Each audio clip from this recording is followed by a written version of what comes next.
ஓம் சாய்ராம், ஜெய் சாய்ராம். எல்லாரும் நல்லா இருக்கணும், எல்லாருக்கும் நல்லதே நடக்கணும். என் அன்பு குழந்தை, எதுவும் யோசிக்காமல் எப்படியாவது என்னை தொட்டுவிடுன்னு நான் சொன்னவனே, என்னை தொட்ட உனக்காகவே உன் வாழ்க்கைக்கான அனைத்தையும் உன் கைகளில் ஒப்படைக்க போறேன். நீ எதிர்பார்த்து ஆசைப்பட்டு ஏங்கி விரும்பி கேட்ட அனைத்தையும் உன் கைகளில் ஒப்படைப்பதற்காகவே இந்த சாயப்பா உன்னை தேடி வந்திருக்கேன். நான் சொல்றதையெல்லாம் கேட்கும்போது உனக்கு இது ஆச்சரியமாகவும் வியப்பாகவும் தான் இருக்கும். ஆனால் கண்டிப்பாக இது எல்லாமே உன் வாழ்க்கையில் நடக்க தான் போகுது. இந்த சாயப்பாவின் உதவியோட நீ எல்லா சவால்களையும் கடந்து வாழ்க்கையை ஜெயிச்சு ஒரு நல்ல நிலைமைக்கு வரப்போற. சொத்து, சுகம், சந்தோஷம்னு எல்லாமே உன் வாழ்க்கையில் பெருக போகுது என் செல்லமே. நீ அமைதியாக மௌனமாக பொறுமையாக விட்டு கொடுத்து போகிறதால தானே எல்லாரும் உன்னை தப்பாகவே புரிஞ்சு வச்சுருக்காங்க. இனிமேலாவது நீ பேச வேண்டியதை உன் செயல்களால் பேசு. செயல்களை சரியாக சிறப்பாக செஞ்சு வாழ்க்கையில் மிகப்பெரிய நல்ல நிலைமைக்கு நீ உயரும்போது நீ யாருங்கிறத இந்த உலகம் புரிஞ்சுக்கும் என் செல்லமே. சாயப்பா எனக்கு ஏன் இவ்வளவு சோதனைன்னு நீ ஒருபோதும் புலம்பாதே. மரத்துக்கு கூட கோடைக்காலம், வசந்த காலம்னு நான் 2 காலத்தை உருவாக்கியிருக்கும் போது உன்னை மட்டும் இந்த நிரந்தர துன்பத்தில் விட்டு விட மாட்டேன். இந்த துன்ப காலத்தை கடந்து நீ இன்பமாய் வாழும்படி இந்த சாயப்பா உனக்கான வழிகளை காட்டுறேன். உன் மனசுல இருக்கக்கூடிய நல்ல எண்ணங்களை கவனி.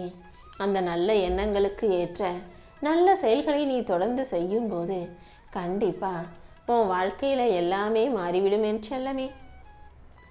உன் இதயத்தில் நீ என்ன நினைக்கிறியோ அது அனைத்தையும் சிறப்பாக சரியாக செயல்படுத்து. புத்தியில் விவேகமும் சிந்தனையில் தெளிவும் இருக்கும்போது கண்டிப்பா உன் வாழ்க்கையில நீ தோத்து போக மாட்ட. எந்த கஷ்டமும் உன்னை கலங்கடிக்கவும் முடியாது என் செல்லமே. இந்த சாயப்பாவே உனக்கு எல்லாமுமாக இருந்து உன் வாழ்க்கைக்கான வெற்றிகளை பெற்று தர்றேன். உன் மனசுக்கு பிடிச்சவங்க யாராவது உன்னை கஷ்டப்படுத்தும் போது நீ அவங்க மேல கோவப்படாம சண்டை போடாம கண்களில் கண்ணீர் விட்டு கலங்குகிறாய் அல்லவா? அப்படிப்பட்ட என் அன்பு பிள்ளையான உன்னுடைய இயலாமை, இவங்க நம்மளை இப்படி சொல்லிட்டாங்களே, இவங்க இப்படி செஞ்சிட்டாங்களே நினைச்சு நீ வருத்தப்படுகிற அந்த உணர்வை அவர்களுக்கு நான் புரிய வைக்கிறேன். யார் உன்னை கண்ணீர் வடிக்க வச்சாங்களோ, யார் உன்னை கஷ்டப்படுத்தினாங்களோ அவர்களுக்கான தெளிவை நான் புத்தியில் கொடுப்பேன் என் செல்லமே. நீ ஒருபோதும் எதை நினைச்சும் வருத்தப்படாத. உன் மனசுல பயம் இருக்கு. வாழ்க்கையில என்ன நடக்குமோன்ற அந்த பயத்தை துரத்தி அடிக்கணும்னா சும்மா உட்காந்து அதை பத்தி யோசிச்சுக்கிட்டே இருக்கக்கூடாது. எல்லாவற்றையும் கடந்து வர உனக்குள் தைரியத்தை உருவாக்கு. கடல் கடந்து வந்தவர்கள் கூட உண்டு. கால்களை நனையாம, கால்களில் ஈரங்கூட படாம கடலை கடந்து வந்த மகான்களை பத்தி கேள்விப்பட்டிருப்பாய்தானே. ஆனா கண்களில் கண்ணீர் வராம இந்த உலகத்துல யாருமே வாழ்க்கையை வாழ முடியாது. உன் வாழ்க்கையிலையும் நீ எவ்வளவோ கஷ்டப்பட்டு கண்ணீர் விட்டுதான் வாழ்க்கையை வாழ்ந்துகிட்டு இருக்க. ஆனா இப்போது இந்த சாயப்பாவை தொட்டதின் மூலமாக உன் கண்ணீருக்கெல்லாம் ஒரு முற்றுப்புள்ளி வச்சு உன் கவலைகளை எல்லாம் விரட்டி அடிச்சு உனக்கான நல்லதை நான் செஞ்சு தரேன். எப்போதும் உன் செயல்களை தெளிவாக செய்ய பழகு. அது இப்படி ஆயிடுமோ, இது இப்படி ஆயிடுமோன்னு பயந்துகிட்டே இருக்காம நீ தெளிவான விஷயங்களை சிறப்பாக சிந்தித்து செயல்படும் போது கண்டிப்பா நீ ஜெயிப்பாய் என் செல்லமே. இறந்த காலமும் எதிர்காலமும் எந்த வகையிலும் உன்னை கஷ்டப்படுத்த முடியாது. ஏன்னா இது இரண்டுமே உன் கைகளில் இல்லை. இந்த நிகழ்காலத்தை மட்டும்தான் நான் உன் கைகளில் கொடுத்து வச்சிருக்கேன். இந்த நிகழ்காலத்தை நீ சரியா புரிஞ்சுக்கிட்டு வாழும்போது கண்டிப்பா உன்னால எல்லாத்தையும் நல்லபடியா செய்ய முடியும். நீயாகவே கண்ட விஷயத்தை யோசிச்சு கற்பனை பண்ணிக்கிட்டு வாழ்க்கையில வேதனைப்பட்டுக்கிட்டே இருக்காத. எல்லாத்தையும் கடந்து வரும் தைரியமும் துணிவும் எப்போதும் உனக்குள்ள இருக்கும்படி பார்த்துக்கோ என் செல்லமே. உன் எண்ணங்களை நீ துணிந்து வெளிப்படுத்தும் போது உன் வாழ்க்கைக்கான வண்ணங்களை இந்த சாயப்பா உருவாக்கி தருவேன். நல்ல எண்ணங்களோடு நல்ல செயல்களை செய்யக்கூடிய பிள்ளையாக நீ இருக்கும் பட்சத்தில் கண்டிப்பா உன் வாழ்க்கையில நல்லதே நடக்கும். உடைந்த பொருளை மறுமுறை ஒட்ட வைத்து அலங்காரம் செஞ்சாலும் அது பழைய அழகை திரும்ப பெற முடியாதல்லவா? அதே போலதான் சில உறவுகள் உன்கிட்ட சண்டை போட்டு பிரிஞ்சு போனதுக்கு அப்புறம் நீ மறுபடியும் அவங்கள உன் கூட சேர்த்துக்கணும், மறுபடியும் பழசு போல சந்தோஷமா ஒத்துமையா வாழணும்னு நினைச்சினா ஒரு சிறு விரிசல் உறுத்தலாக இருந்துகிட்டே தான் இருக்கும். அதனால யார் உன்னை விட்டு விலகி போனாலும் பிரிஞ்சு போனாலும் அவங்கள அப்படியே விட்டுடு. அவங்களே சில காலத்துக்கு பிறகு தானாக உன்னை தெரிஞ்சுக்கிட்டு, உன்னை பற்றி புரிஞ்சுக்கிட்டு, உண்மையை தெரிஞ்சுக்கிட்டு உன்னை நோக்கி ஓடி வருவாங்க. காலம் எல்லா காயங்களையும் மாற்றக்கூடியது, எல்லாவற்றையும் மாற்றக்கூடியதுன்ற உண்மையை நீ மறந்துட வேண்டாமே செல்லவே. தன்னைத்தானே வருத்தி கொள்பவர்கள், எல்லா தப்புக்கும் தான் தான் காரணம்னு நினைக்கிறவங்க கோழைகள் அல்ல. உண்மை என்னன்னா, யார் மீதும் பழி போடாம, யாரையும் குறை சொல்லாம தான் மேலதான் எல்லாம் தப்புன்னு சொல்லிக்கிட்டு வலியோடும் வேதனையோடும் வாழும் மனிதர்கள் நல்லவங்க. அப்படிதானே நீயும் உன் வாழ்க்கையில் நடந்த எல்லா தப்புகளுக்கும் முன்னையே காரணம் சொல்லிக்கிட்டு நீயே வருத்தப்பட்டு வாழ்கிறாய்? உன் வாழ்க்கைய நீ நிம்மதியா மகிழ்ச்சியா சந்தோஷமா வாழணும்னு இந்த சாயப்பா ஆசைப்படுறேன்.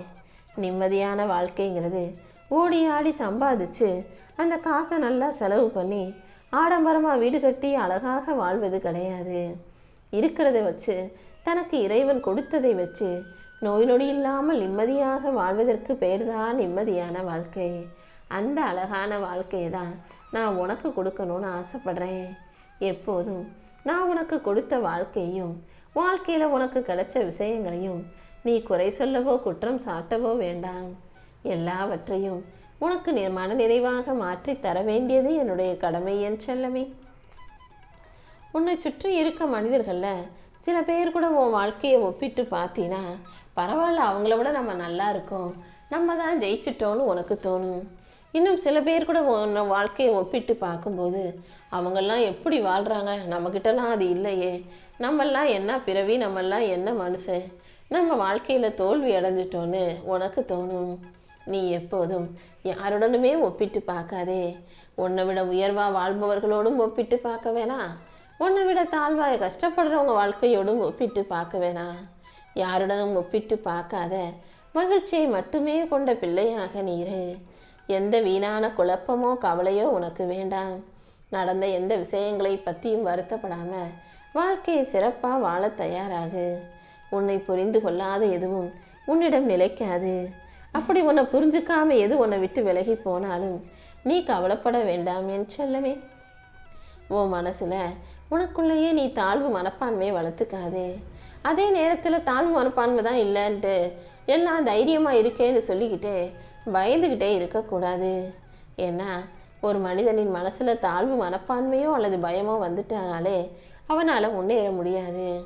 வாழ்க்கையை ஜெயிக்கணும், முன்னேறணும்னு நினைக்கிற நீ எப்போதும் தைரியமாக இருக்கணும் என் செல்லமே. நீ பசியோடு இருக்கும்போது உனக்கு சாப்பிட உணவு கொடுத்தவர்களையும், நீ கஷ்டத்தில் இருக்கும்போது உனக்கு உதவி செஞ்சவங்களையும், நீ உடல் நலம் சரியில்லாமல் இருக்கும்போது உன்னை நலம் விசாரித்தவர்களையும் நீ எப்போதும் மறவாதே. நீ எந்த அளவுக்கு வெற்றிகரமாக வாழ்கிறாய் என்பது உன் உடலையும் மனசையும் நீ எந்த அளவுக்கு சிறப்பாய் பயன்படுத்துகிறாய் என்பதை பொறுத்தது. உடம்ப நல்லா தெம்பா வச்சுக்கிட்டு மனசை தைரியமாக வச்சுக்கிட்டு நீ எல்லா செயல்களையும் செய்யும்போது அதுவே தானாகவே உனக்கான வெற்றியை பெற்று கொடுத்துடும். ஒழுக்கம்ன்ற பண்பு உனக்குள்ளே இருக்கும்போது அந்த நல்ல குணமே உன்னை 1000 படிகள் உயர்த்திவிடும் என் செல்லமே. இந்த சாயப்பாவின் துணையோட கண்டிப்பாக நீ ஜெயிப்ப. உனக்கான அனைத்தையும் நானே நல்லபடியாக செய்வேன்.